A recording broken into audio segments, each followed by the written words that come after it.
भारत की जानिब से छोटी सतह पर मुख्तलिफ सीज़ फायर की खिलाफ वर्जियाँ की गईं, जिसमें स्पेकुलेटिव फायर के 22, एयर स्पेस वायलेशंस के 3, सीज़ फायर वायलेशंस के 6 छोटे और टेक्निकल एयर वायलेशंस के 25 वाकयात शामिल हैं। जरूरत पड़ी तो जंग भारत के घर तक ले जाएंगे।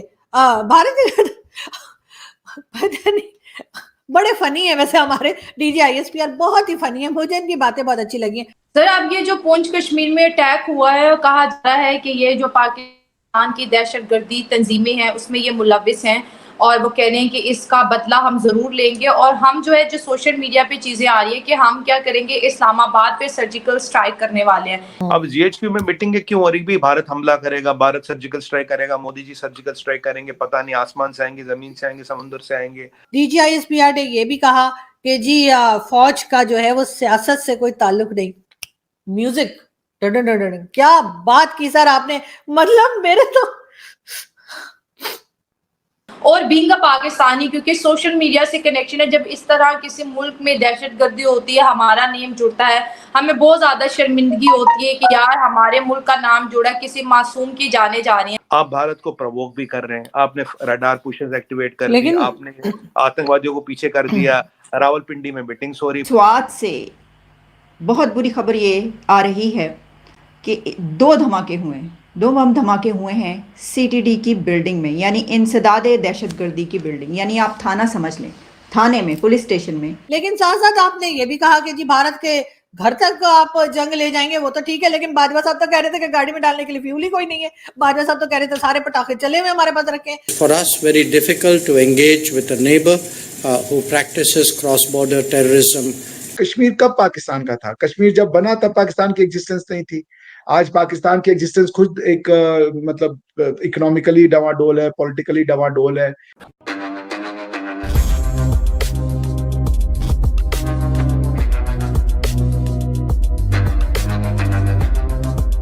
नमस्कार दोस्तों आप लोगों को याद होगा कुछ दिन पहले पाकिस्तान के फॉरेन मिनिस्टर बिलावल भुट्टो ने अपने अकड़ में आकर के भारत के खिलाफ एक स्टेटमेंट दी थी, जिसमें उन्होंने कहा था कि वे मई के महीने में भारत आकर के भारत के ही फॉरेन मिनिस्टर से मुलाकात नहीं करेंगे।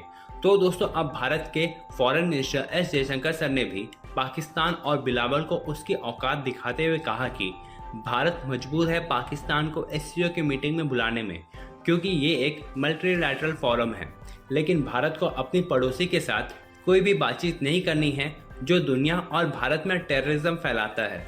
और अभी भी पाकिस्तान की तरफ से क्रॉस बॉर्डर टेररिज्म चल रही है।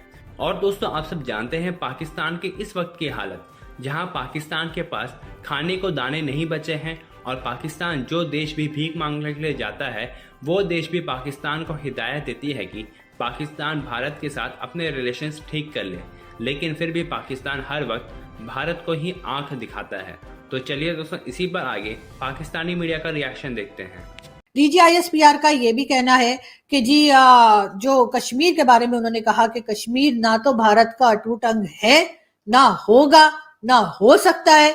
मतलब ये कि उन्होंने जो है वो कमाल ही कर दिया। उन्होंने यही कहा कि जी कश्मीर जो है ना तो वो भारत का अटूट अंग है, ना होगा, ना हो सकता है।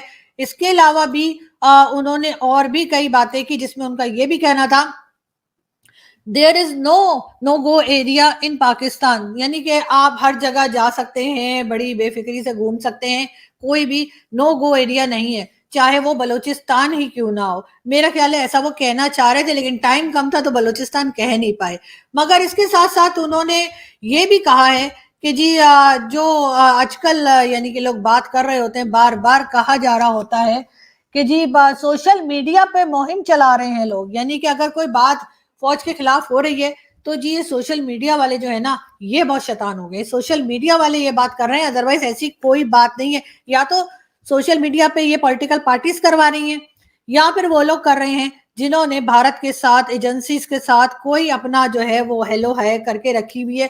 इस तरह के लोग जो हैं वही हमारे लोगों के इदारों के खिलाफ जो है बात कर रहे हैं, वरना ऐसी तो कोई बात नहीं, हमने तो कुछ किया ही नहीं है कि हम किसी चीज के ऊपर परेशान हो या कोई बात कहें। जरूरत पड़ी तो जंग भारत के घर तक ले जाएंगे। भारत पता नहीं, बड़े फनी है वैसे हमारे DGISPR, बहुत ही फनी है, मुझे इनकी बातें बहुत अच्छी लगी हैं। सर आप प्लीज मंथ में 1 या 2 बार तो प्रेस कॉन्फ्रेंस कर लिया कीजिए, बहुत अच्छी अच्छी चीजें मिल जाती है मुझे भेजा फ्राई बनाने के लिए। लेकिन साथ साथ आपने ये भी कहा कि जी भारत के घर तक आप जंग ले जाएंगे, वो तो ठीक है, लेकिन बाजवा साहब तो कह रहे थे कि गाड़ी में डालने के लिए फ्यूल ही कोई नहीं है। बाजवा साहब तो कह रहे थे सारे पटाखे चले हुए हमारे पास रखे हैं। बाजवा साहब ने तो ये कहा कि जी वहां जाने के लिए तो वो जो हमारे पास मिसाइल वगैरह थे या जो बम शम हमने रखे हैं वो भी कम है, 2 दिन से ज्यादा का हमारे पास सामान नहीं है लड़ने के लिए। तो आप कह रहे हैं घर तक, वो भी इसी वजह से आप कह रहे होंगे, मैं समझ गई, मैं बिल्कुल सर मैं समझ गई, आप एकदम ठीक कह रहे हैं। जाहिर है अगर हम दूर से लड़ेंगे तो 2 दिन में हमारा सामान भी खत्म हो जाएगा, और ये कि वहां तक जाने का पेट्रोल भी नहीं। तो ऐसा करेंगे, वहां तक पहले पैदल पैदल निकल लेंगे, रास्ते वस्ते बना के, वो बजरंगी भाईजान की तरह, और भारत में घर में वहां जाके मोदी जी के घर के बाहर जाके ना, वहां जाके लड़ेंगे ना, तो फिर सही रहेगा। क्योंकि वो देखे ना, फ्यूल बाजवा साहब ने कहा कि नहीं है, तो वो मसला भी खत्म हो जाएगा, फ्यूल चाहिए ही नहीं होगा, क्योंकि हम तो पैदल वहां चले गए। टैंक शैंक ले जाने की, वहां टैंक कहाँ लेके जाएंगे सर, वैसे ही बैग्स में लेके ना वो बम शम लेके चले जाएंगे, वहां पे ऐसे फेंक देंगे। और हमारे लोग तो बड़े काबिल हैं सर, वैसे ही आते जाते रहते हैं कश्मीर में, ऐसी क्या बात है। और आपने कह दिया कि जी कश्मीर जो है वो भारत का अटूट अंग ना है, ना था, ना होगा, मतलब ये था थई पता नहीं क्या क्या कहा आपने। लेकिन सर अब ये जो पुंछ कश्मीर में अटैक हुआ है, कहा जा रहा है कि ये जो पाकिस्तान की दहशतगर्दी तंजीमें हैं उसमें ये मुलविस हैं, और वो कह रहे हैं कि इसका बदला हम जरूर लेंगे। और हम जो है, जो सोशल मीडिया पे चीजें आ रही है कि हम क्या करेंगे, इस्लामाबाद पे सर्जिकल स्ट्राइक करने वाले हैं। इस मामले में आप क्या राय रखते हैं कि कश्मीर में जो भी आतंकी हमला होता है, अनफॉर्चुनेटली उसमें जो लोग होती हैं, उसमें जो तंजीमें होती हैं, उनका ताल्लुक पाकिस्तान से ही क्यों निकलता है? देखिए, हमला तो हुआ है राजौरी में, और ये 5वां हमला था, तो इसका बदला तो लिया जाएगा इसका बदला लिया जाएगा, लेकिन मुनासिब वक्त पे लिया जाएगा। इस वक्त भारत को की सारी तवज्जो G20 के ऊपर, और एक दफा ये G20 किसी तरह गुजर जाए, ये हो जाए ये मरला तय, तो उसके बाद फिर जो है वो इसको टैकल किया जाएगा कि इसका जवाब अब कैसे देना है। इस्लामाबाद पे सर्जिकल स्ट्राइक करने का कोई फायदा नहीं है।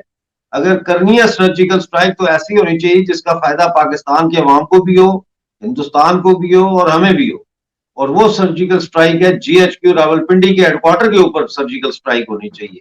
जैसे पंजाबी में वो कहते हैं ना, बी मुकाओ इन्हों का, तो वो इनका ये होना चाहिए। इससे कम सर्जिकल स्ट्राइक जो है वो क्या है, वो उसका मैं नहीं समझता कि उसका कोई असर पड़ेगा। ये बात आने वाले नहीं है पाकिस्तान आर्मी वाले, इनकी प्रॉक्सीज हैं। इस वक्त भी 30 टेररिस्ट जो है वो मुख्तलिफ मकामात पे लाइन ऑफ कंट्रोल पे इन्होंने बिठाए हुए हैं लश्कर तैयबा के, और ये कोशिश कर रहे हैं कि किसी न किसी तरह ये मजीद इस किस्म का करें हंगामा खेजी।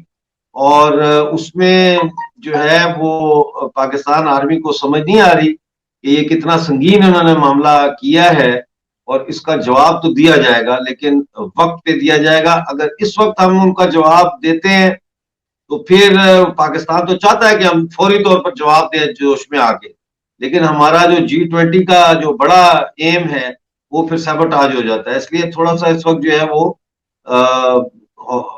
थोड़ा सा रुकने की जरूरत है। G20 के बाद इनको हम निबट लेंगे। जी।